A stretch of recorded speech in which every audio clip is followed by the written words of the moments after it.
इस अध्याय में हम पढ़ने वाले हैं त्रिविमीय ज्यामिति। जैसा कि नाम से स्पष्ट है कि इसमें हम 3D ज्योमेट्रीज की बात करेंगे। तो सबसे पहले हम देखेंगे कि दो सरल रेखाओं के बीच का कोण कैसे ज्ञात करते हैं जब वह समतलीय होते हैं, अर्थात एक ही समतल पर स्थित होते हैं, और जब दोनों रेखाएं अलग अलग समतलों पर होंगी। फिर हम यह देखेंगे कि कोई रेखा निर्देशाक्षों के साथ किस प्रकार कोण बनाता है। फिर देखेंगे कि दिक् अनुपात क्या होता है, दिक् कोज्या क्या होती है, और फिर हम यह देखेंगे कि दो समांतर रेखाओं की दिक् कोज्याएं बराबर होती है यदि वो समान दिशा में होती है, और दो समांतर रेखाओं की दिक् कोज्याएं बराबर किंतु विपरीत होती है तब उसमें ऋण चिन्ह के साथ में दोनों बराबर होते हैं। फिर हम देखेंगे कि cos alpha, cos beta, cos gamma यदि किसी बिंदु की दिक् कोज्याएं हो तो इनके बीच में क्या संबंध होता है। तो आइए शुरू करते हैं हमारा अध्याय। दो समतलीय प्रतिच्छेदी रेखाओं के बीच का जो कोण होता है वह उन दोनों रेखाओं के बीच का न्यून कोण होता है, और यदि दो रेखाएं असमतल हैं तो उनके बीच का कोण अंतरिक्ष में स्थित बिंदु से उन दोनों रेखाओं के, दो समांतर खींची गई रेखाओं के बीच का कोण होता है। जैसा कि आप चित्र में देख सकते हैं, ये आप चित्र में देख सकते हैं कि ओ ए और ओ बी एक दूसरे को बिंदु ओ पर प्रतिच्छेद कर रहे हैं, और यहाँ पर दूसरे चित्र में पी क्यू और आर एस दोनों विसमतलीय रेखाएं हैं जो कि एक दूसरे को प्रतिच्छेद नहीं कर रही है। एक दी हुई रेखा तथा निर्देशांक अक्षों के बीच का कोण ज्ञात करना। एक दी हुई रेखा तथा निर्देशांक अक्षों के बीच का कोण वह कोण है जो मूल बिंदु से दी हुई रेखा के समांतर खींची गई रेखा निर्देशांक अक्षों से बनाती है। किसी रेखा की दिक् कोज्या, directional cosine of a line. यदि कोई सरल रेखा निर्देशांक अक्षों की धनात्मक दिशाओं से क्रमशः कोण अल्फा, कोण बीटा तथा कोण गामा बनाती है तो cos alpha, cos beta, cos gamma उस सरल रेखा की दिक् कोज्याएं या डायरेक्शनल कोसाइन कहलाती है। ये साधारणतः क्रमशः एल एम एन से निरूपित की जाती है। इस प्रकार हम लिख सकते हैं L equal to cos alpha, M equal to cos beta और N equal to cos gamma. निर्देशांक अक्षों की दिक् कोज्याएं, directional cosine of coordinate axis. चूंकि x अक्ष, y अक्ष तथा z अक्ष से क्रमशः 0 डिग्री, 90 डिग्री तथा 90 डिग्री का कोण बनाती है, अतः x अक्ष की दिक् कोज्या हुई cos 0, cos 90, cos 90 अर्थात 1 0 0। इसी प्रकार x अक्ष की दिक् कोज्या होगी 0 1 0 तथा z अक्ष की दिक् कोज्या होगी 0 0 1।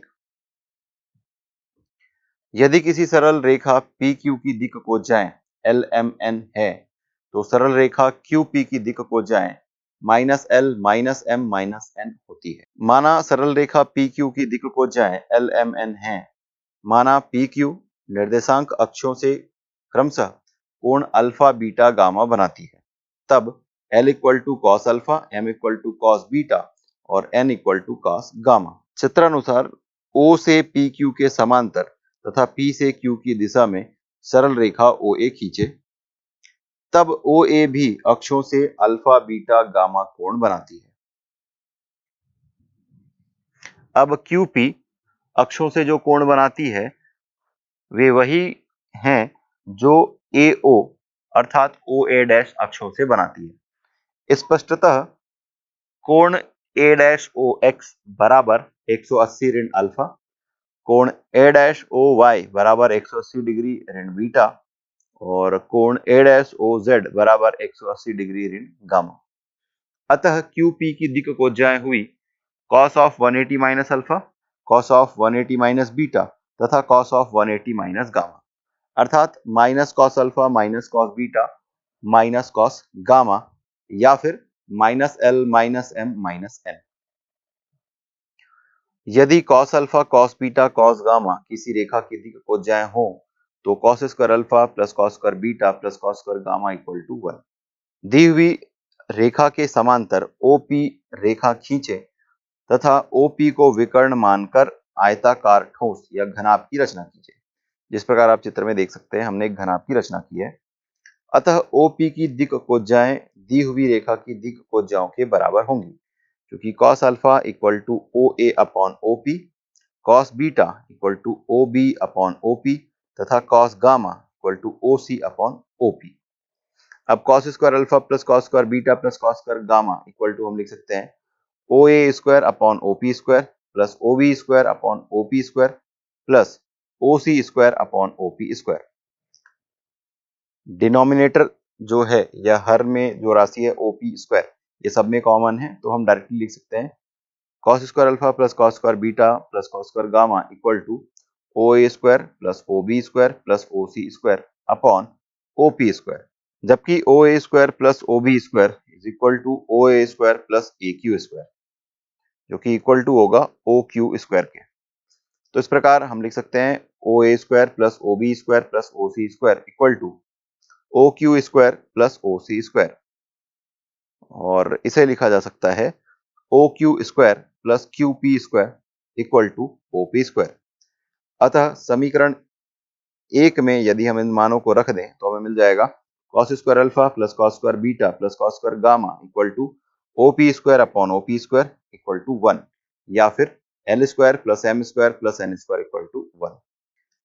यदि सरल रेखा OP की दिक् को जाएं LMN हो तो P के निर्देशांक LR MR NR होते हैं, जहां OP बराबर R। OP को विकर्ण लेकर घनाभ AQPSOBRC खींचा, तब cos alpha equal to OA upon OP that will be equal to x upon R। अब तिर्यक गुणा कर देंगे तो हमें मिल जाएगा x बराबर R cos अल्फा, और cos अल्फा को हम L लिख सकते हैं, तो इस प्रकार मिल जाएगा x इक्वल टू LR। फिर cos beta equal to OB upon OP equal to y upon R होगा। यहां से y का मान निकालेंगे तो हम लिख सकते हैं y equal to R cos alpha, या फिर y इक्वल टू MR, और cos gamma equal to OC upon OP जो कि बराबर होगा z अपॉन R के। यहां से हम z का मान निकाल सकते हैं, z equal to R cos gamma या फिर z इक्वल टू NR। तो इस प्रकार P के निर्देशांक हमें मिल रहा है LR MR NR। किसी रेखा के दिक् अनुपात, वे राशियां जो किसी रेखा की दिक् कोज्याओं के समानुपाती होती हैं, दिक् अनुपात डायरेक्शन रेशियो और प्रोपोर्शनल डायरेक्शनल कोसाइन कहलाती है। माना किसी रेखा की दिक् कोज्याएं LMN हैं तथा दिशा अनुपात या दिक् अनुपात ABC है, तब परिभाषा से हम लिख सकते हैं L is proportional to A, M is proportional to B and N is proportional to C।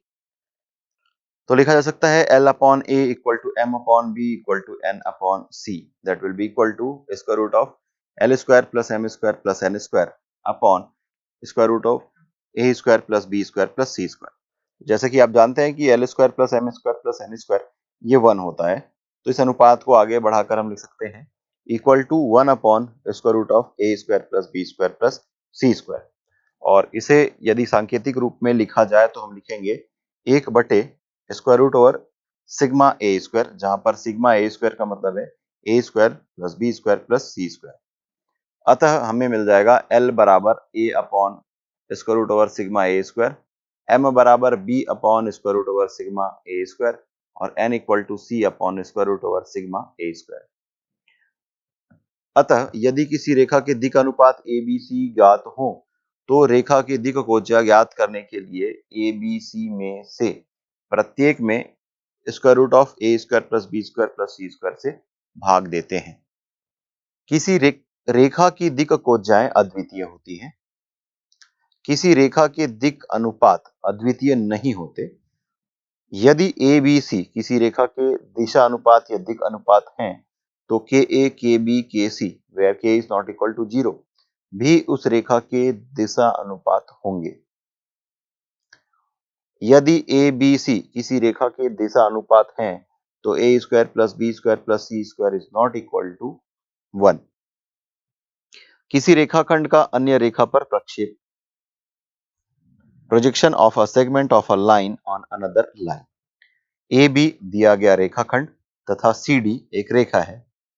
A से CD पर AM तथा B से CD पर BN लंब डाला, तब MN को रेखाखंड AB का रेखा CD पर प्रक्षेप कहते हैं। A से BN पर AL लंब डाला, स्पष्ट है कि AL MN के समांतर तथा बराबर है। यदि ए बी और सी डी के बीच का कोण थीटा हो तो हम लिखेंगे कि angle B A L equal to theta. इस प्रकार त्रिभुज बी ए एल में कॉस थीटा बराबर ए एल बटे ए बी। इस प्रकार ए एल का मान मिल जाएगा ए बी कॉस थीटा या फिर एम एन बराबर ए बी कॉस थीटा। अतः ए बी का रेखा सी डी पर प्रक्षेप ए बी कॉस थीटा है। दो बिंदुओं को मिलाने वाली रेखा का एक दी हुई रेखा पर प्रक्षेप। माना दी हुई रेखा एल एम की दिक् कोज्याएं एल एम और एन है तथा बिंदु capital A x1 y1 z1 तथा capital B x2 y2 z2 है। बिंदु ए से होते हुए xy zy और zx समतलों के समांतर क्रमशः ACDE, ACHG और AEFG समतलों को खींचा। इस प्रकार बिंदु बी से होते हुए xy zy तथा zx समतलों के समानांतर क्रमशः GFBH, BDEF और HCDB समतलों को खींचा। यहाँ पर AE बराबर हमें मिल जाएगा x2 माइनस x1, ED बराबर मिल जाएगा y2 माइनस y1 और BD बराबर मिल जाएगा z2 माइनस z1। रेखा AB का प्रक्षेप रेखा LM पर बराबर AE का LM पर प्रक्षेप धन ED का LM पर प्रक्षेप धन BD का LM पर प्रक्षेप। तो इस प्रकार हमें मिल जाएगा बराबर x2 minus x1 into L plus y2 minus y1 into M plus z2 minus z1 into N. दो बिंदुओं को मिलाने वाली रेखा के दिक् अनुपात। Direction ratios of a line joining two points. माना p x1 y1 z1 और q x2 y2 z2 दो बिंदु हैं। अब p q को मिलाए। P और Q से y अक्ष पर क्रमशः PL और QM लंब डाला। तब PQ का y अक्ष पर प्रक्षेप बराबर LM और LM को लिखा जा सकता है OM माइनस OL बराबर y2 माइनस y1। परंतु PQ का y अक्ष पर यदि प्रक्षेप निकालने कहा जाए तो हम लिखेंगे PQ cos बीटा, जहां बीटा PQ और y अक्ष के बीच का कोण है। तो PQ cos beta is equal to y2 minus y1। यहां से हमें मिल जाएगा cos beta equal to y2 minus y1 upon PQ। इसी प्रकार PQ का x अक्ष पर प्रक्षेप PQ cos अल्फा होगा जो कि बराबर होगा x2 माइनस x1 के। तो यहां से हम cos alpha equal to x2 minus x1 upon PQ लिख सकते हैं। इसी तरह PQ का z अक्ष पर प्रक्षेप PQ cos gamma is equal to z2 minus z1। यहां से cos गामा इक्वल टू लिख सकते हैं z2 minus z1 upon PQ। अतः PQ की दिक् कोज्याएं x2 minus x1 upon PQ, y2 minus y1 upon PQ तथा z2 minus z1 upon PQ हैं। स्पष्टतः PQ के दिक् अनुपात x2 minus x1, y2 minus y1 और z2 माइनस z1 है। प्रश्न दिया गया है कि बिंदुओं 1, 2, 3 और 4, 5, 6 को मिलाने वाली रेखा की दिक् कोज्याएं ज्ञात कीजिए। तो बिंदुओं के निर्देशांक यदि P x1 y1 z1 हम ये मान करके चलते हैं कि ये 1, 2, 3 दिया हुआ है और दूसरा बिंदु है Q, इसका निर्देशांक x2 y2 और z2 ये लेकर के चलते हैं, ये -4, 5 और -6। तो दिक् कोज्या निकालने के लिए पहले दिक् अनुपात निकालना पड़ता है। तो PQ का दिक् अनुपात डायरेक्शनल रेशियो ये होता है x2 minus x1, y2 minus y1 और z2 माइनस z1। तो यहाँ से हमें मिल जाएगा x2 माइनस x1 तो ये -4 माइनस 1, y2 माइनस y1 तो ये 5 माइनस 2 और z2 माइनस z1 तो ये मिल जाएगा 6 माइनस 3। ये मिल रहा है -5, 3, -9। दिक् अनुपात को हम चाहें तो माइनस साइन से मल्टीप्लाई कर सकते हैं। तो दिक् अनुपात हमें मिल जाएगा 5 - 3, 9। तो दिक् अनुपात मिल चुका है, दिक् कोज्या निकालनी है। तो दिक् कोज्या, यदि दिक् अनुपात ए बी और सी हो तो जो दिक् कोज्या होती है ये होता है a upon square root of a square plus b square plus c square. Similarly b upon this, इसको मैं सिग्मा लिख रहा हूँ, सिग्मा ए स्क्वायर, और ये c upon square root over sigma a square. तो पहले हम सिग्मा ए स्क्वायर कैलकुलेट कर लेते हैं। सिग्मा ए स्क्वायर का मतलब है 5 का स्क्वायर प्लस -3 का स्क्वायर प्लस 9 का स्क्वायर, मिल जाएगा 25 प्लस 9 प्लस 81, ये मिल जाएगा 115। तो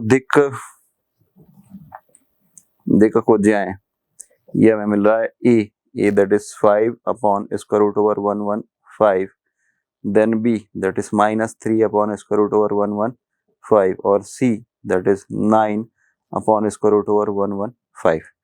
तो ये दिए गए दो बिंदु से होकर जाने वाली रेखा की दिक् कोज्याएं हैं, जो कि हमें ज्ञात करने के लिए दिया गया था। अगला प्रश्न दिया गया है कि एक रेखाखंड का निर्देशाक्षों पर प्रक्षेप 3, 4 और 12 है। रेखाखंड की लंबाई और दिक् कोज्याएं ज्ञात कीजिए। तो इसके लिए हम यह मान करके चलते हैं कि माना रेखाखंड PQ के सिरे Px1 y1 z1 और 2y2 z2 है, तब निर्देशाक्षों पर PQ के प्रक्षेप, ये होता है x2 minus x1, y2 minus y1 तथा z2 माइनस z1 होंगे। प्रश्न में दिया गया है प्रक्षेप 3, 4, 5 है, तो इसके अनुसार हम यह लिख सकते हैं कि x2 minus x1 equal to 3, y2 minus y1 equal to 4 और z2 minus z1 equal to 12। तब रेखाखंड की यदि हमें लंबाई निकालनी है, रेखाखंड की लंबाई, उसका मतलब ये है कि square root over x2 minus x1 का square plus y2 minus y1 का square plus z2 minus z1 का स्क्वायर। सॉल्व करेंगे, 3 का स्क्वायर प्लस 4 का स्क्वायर प्लस 12 का स्क्वायर, 3 का स्क्वायर 9, 4 का स्क्वायर 16 और 12 का स्क्वायर 144। सॉल्व करेंगे, मिल जाएगा 169 का स्क्वायर रूट और अल्टीमेटली 13 मिल जाएगा। तो रेखाखंड की जो लंबाई है यह 13 इकाई है। अब रेखाखंड की दिक् कोज्याएं पूछा गया है। रेखाखंड की दिक् कोज्याएं, तो ये आपको मिल जाएगा x2 minus x1 upon PQ, y2 minus y1 upon PQ और z2 minus z1 upon PQ।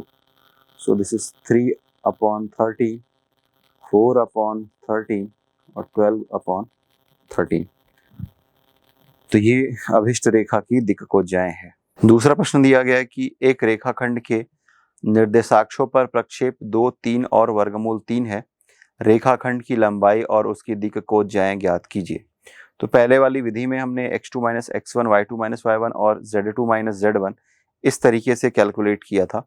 अभी हम यहाँ पर जो कोण है बनने वाला अल्फा, बीटा और गामा, उस कंसेप्ट को यूज करते हुए सॉल्व करेंगे।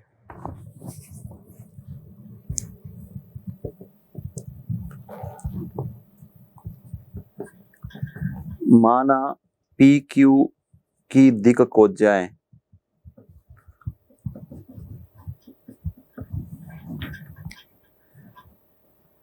Cos alpha, cos beta, cos gamma है। तो प्रश्न में जो दिया गया है प्रक्षेप दिया गया है, अर्थात PQ cos alpha equal to 2, P Q cos beta equal to 3 और P Q cos gamma equal to √3। तो अगर तीनों का स्क्वायर करके हम ऐड कर दें तो मिल जाएगा P Q cos alpha square plus P Q cos beta square plus P Q cos gamma square equal to 2 का स्क्वायर 4, 3 का स्क्वायर 9 और √3 का स्क्वायर 3। तो आपको मिल जाएगा अल्टीमेटली 16।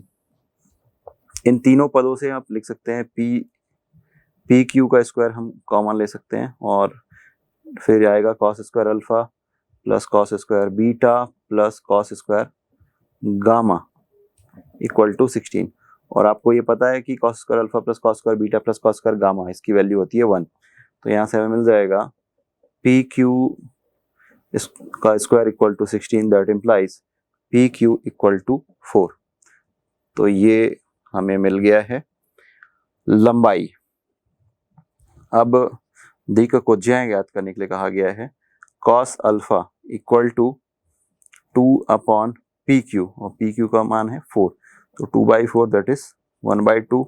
नेक्स्ट है कॉस बीटा, ये मिल जाएगा 3/पी क्यू दैट इज 3/4 और कॉस गामा ये है आपका √13 upon P Q, √3 upon P Q, तो मिल जाएगा √3 अपॉन 4। तो रेखाखंड की लंबाई जो पूछी गई है ये 4 इकाई है और ये 1/2, 3/4 और वर्गमूल 3/4 ये उसकी दिक् कोज्याएं हैं जो कि ज्ञात करने के लिए कहा गया था। अगला प्रश्न दिया गया है कि दिक् कोज्याओं के आधार पर सिद्ध कीजिए कि बिंदु 1 ऋण 2 3, 2 3 ऋण 4 तथा 0 ऋण 7 10 यह समरेखीय हैं। तो यहाँ पर हम दिक् अनुपात ज्ञात करेंगे और दिक् अनुपात के बाद हम दिक् कोज्या ज्ञात करेंगे तो उससे यह सिद्ध हो जाएगा। तो माना कि जो दिया गया बिंदु है यह ए है 1 ऋण 2 3, दूसरा बिंदु है बी यह है 2 3 ऋण 4 और तीसरा बिंदु है सी 0 ऋण 7 10। मान के चलते हैं कि ये तीनों बिंदु ए बी सी है, तो ए बी के दिक् अनुपात अगर ज्ञात करना हो तो हम लिखेंगे x2 - x1, तो 2 - 1 that is 1, 3 minus minus plus तो ये 5 और -3 -4 -3 दैट इज -7। ये ए बी के दिक् अनुपात है। इसी तरीके से ए सी के दिक् अनुपात ज्ञात किया जाए। ए सी के दिक् अनुपात सो 1 - 0 1, -2 माइनस माइनस प्लस 5 हो जाएगा 5 और 3 - 10 दैट इज -7। तो आप ये देख सकते हैं कि ए बी तथा ए सी दोनों के दिक् अनुपात समान हैं। हम लिखेंगे कि चूंकि ए बी तथा ए सी के दिक् अनुपात समान हैं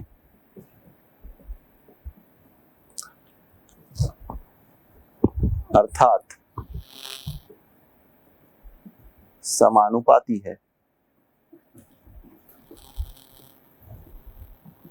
इसलिए ए बी व ए सी समांतर है। किंतु ये रेखाएं बिंदु ए से होकर जाती है, अतः दिए गए बिंदु ए बी तथा सी समरेखीय है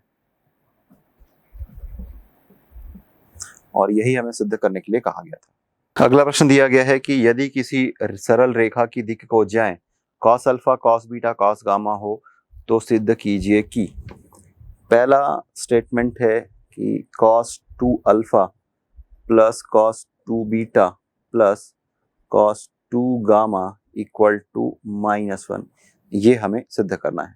तो चलिए इसके लेफ्ट हैंड साइड को लेकर के चलते हैं।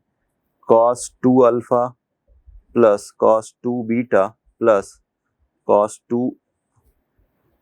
2 gamma equal to cos 2 alpha को हम लिख सकते हैं 2 cos square alpha minus 1, 2 cos square alpha minus 1।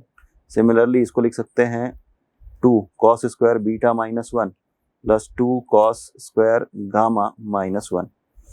cos square alpha, cos square beta, cos square gamma दोनों से 2 को कॉमन ले लेते हैं और यह है cos square alpha plus cos square beta plus cos square gamma, और ये minus one minus one minus one 3 times है तो ये -3 हो जाएगा। और जैसा कि आपको पता है कि cos square alpha plus cos square beta plus cos square gamma ये 1 होता है, तो मिल जाएगा 2 - 3 दैट इज -1। सो ये हमें राइट हैंड साइड मिला। तो इस तरीके से प्रूफ हो गया कि cos 2 alpha plus cos 2 beta plus cos 2 gamma equal to -1।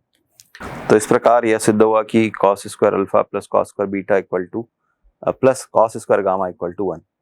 तो यह जो अध्याय है त्रिविमीय ज्यामिति, इसमें हमने देखा कि यदि कोई रेखा दो बिंदु से होकर के जाती है या त्रिविमीय आकाश में कोई दो बिंदु है तो उनकी दिक् कोज्याएं किस प्रकार ज्ञात करते हैं।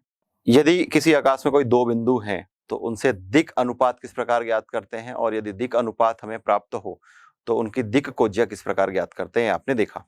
यदि दो रेखाएं समांतर होती हैं तो उनके दिक् कोज्याओं में क्या संबंध होता है। यदि दो रेखाएं परस्पर लंबवत होती है तो उनके दिक् कोज्याओं में क्या संबंध होता है, इसको भी हमने देखा है। किसी बिंदु की दिक् कोज्या LMN या फिर cos alpha cos beta cos gamma, इसके बीच में जो संबंध होता है cos square alpha plus cos square beta plus cos square gamma equal to 1, इसको भी हमने देखा। तो इस प्रकार यह अध्याय समाप्त होता है।